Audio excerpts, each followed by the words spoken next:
wari perefe wa Kigali ni Andrea Sebatware nababwiye mu kanya ubu ngo baba mu Birigi. Andrea Sebatware abitegetswe na Kayibanda yashyizeho amabwiriza abuza impunzi z'abatutsi zo mu Bugesera kuba zasohoka mu Bugesera zikajya ahandi. Wenda mwamwe ntimugenda mu Bugesera cyane, ariko abahagera muza ahantu bita Kurarete. Kurarete harazwe. Buriya hariya Kurarete hashyizwe bariyeri kuva mu mwaka w'1963. Iyo bariyeri karindwa n'abasirikare biga ko imodoka yahagera bakayibwira bati arete, ije yose bati arete, nuko bahagarara. Abaturage rero ko batari baza leta icyo bivuga bahimba gutyo ngo umuntu ageze kuri arete. Izina kuri arete ryafashwe gutyo kubera iyo bariyeri y'abasirikare b'u Rwanda, ariko bari barashyizweho n'Ababirigi. Sebatware rero yashyizeho ko nta mututsi uzajya usohoka mu Bugesera atabiherewe uburenganzira, adafite laissez-passer ya prefe na burugumestre. Abatutsi rero barayibimaga kubera ko barahageze banga no kurya bagira ngo leta y'Ababirigi izabagarura iwabo. Sebatware rero noneho abategeka ko utazemera iposho ngo hame mu Bugesera atazigira yemererwa kuba yagera ni Kigali. Ashyiraho amabwiriza yanditse mu mwaka w'1966 uburyo bwo gushyira ahantu abantu batavuka. Ku butegetsi bwa Habyarimana ubu kubera igihe umuntu agerageza kubihina, ariko ubwo naberekaga uburyo mu butegetsi bwa Kayibanda iryo ronda bwoko ryatangije kandi ritangijwe n'Ababirigi. Nagombye no kubashyiraho n'uburyo babishyize mu rubyiruko, cyane cyane abize babishyiraga mu mashuri, ku buryo nk'ishuri ryo ku Musanze, bwo turi mu karere ka Musanze, mu mwaka w'1973 ryarakoreshejwe mu buryo bwo gusaba abanyeshuri b'Abahutu kwirukana bagenzi babo b'Abatutsi. Ibyo byarakozwe cyane Musanze, barabirukana, bamwe baranabica, abandi barahunga bajya Kongo. Abaharangije rero barangije muri 1973 mu mashuri yose yari mu Rwanda si menshi. Mu Rwanda hari amashuri yisumbuye 33 mba ari makeya, ariko abari mu mashuri yisumbuye icyo gihe n'abari muri kaminuza ni nabo usanga bageze mu nzego za leta, za gisirikare, za gendarmerie, bakomeza ironda bwoko bari barigishijwe ari batoya. Bibereka ko iyo umuntu yigishije abana urwango, ivangura iryo ari ryo ryose ribagirira nabi niyo bakuze, kuko nicyo bafata.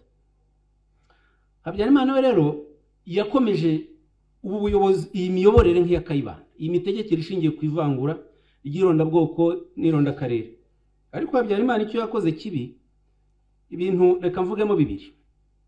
Icya mbere, gufata aka karere k'amajyaruguru, komine zimwe na zimwe za Ruhengeri na Gisenyi na Byumba zigatoneshwa. Nk'uko gutoneshwa Abatutsi ba hano bakibasirwa by'umwihariko kandi baturanye n'Abahutu.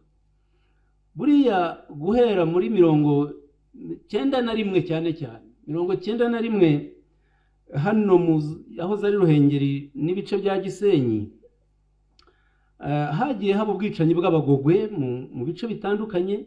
Ariko reka nifashishe raporo za leta. Abagogwe bakicwa, leta igakora raporo z'abishwe, burugumestre agakora raporo prefe agakora raporo ministre w'ubutegetsi bw'igihugu, uhagarariye urwego rw'iperereza nawe agakora raporo akayishyikiriza ubuyobozi bukuru bw'urwego rw'iperereza ku rwego rw'igihugu, agaragaza umubare w'Abatutsi bishwe, abagizwe ibimuga, abasenyewe, bikaba nk'aho ari igikorwa cy'ubutwari. Mfata urugero, ku itariki 6 z'ukwa karindwi 1991 mufataho nahere mbereka ko jenoside ari umugambi, ari projet, ari umushinga. Hano turi muri 1991, Abagogwe, Abatutsi bishwe muri Gisenyi, Ruhengeri na Byumba. Noneho Minisitiri w'Ubutegetsi bw'igihugu abikoreye raporo, ayohereje Perezida wa Repubulika ikubiyemo ibi bikurikira. Akamubwira ko muri Gisenyi hari komine enye zishwemo 5 zishwemo Abatutsi mu gihe cy'iminsi 5. Akavuga ko komine Giciye abishwe ari 22, Gaseke 15, Karago 16, Mutura 24, Kanama 9. Ubusingiye mu bakomeretse, mu basenyewe, abishwe gusa. Ruhengeri komine Butaro 24, Kigombe 17, Nkumba 15, Kidaho 20, Kinigi 20. Ubwo bose Minisitiri w'Ubutegetsi bw'igihugu akavuga ko mu gihe cy'iminsi 5 hishwe abatutsi 286. Ubwo muri bako turi mu kwezi kwa 7 91. Bigeze mu kwa 10 ku itariki 5 z'ukwa 10 1991, umuyobozi mukuru wari ushinzwe politike muri Minisiteri y'Ubutegetsi bw'igihugu nawe akora raporo y'uko ubwicanyi bukomeje. Akora raporo ku itariki 15 z'ukwa 10 ayikorera Minisitiri we Faustin Munyazesa, noneho agaragaza abatutsi bishwe mu gihe cy'umwaka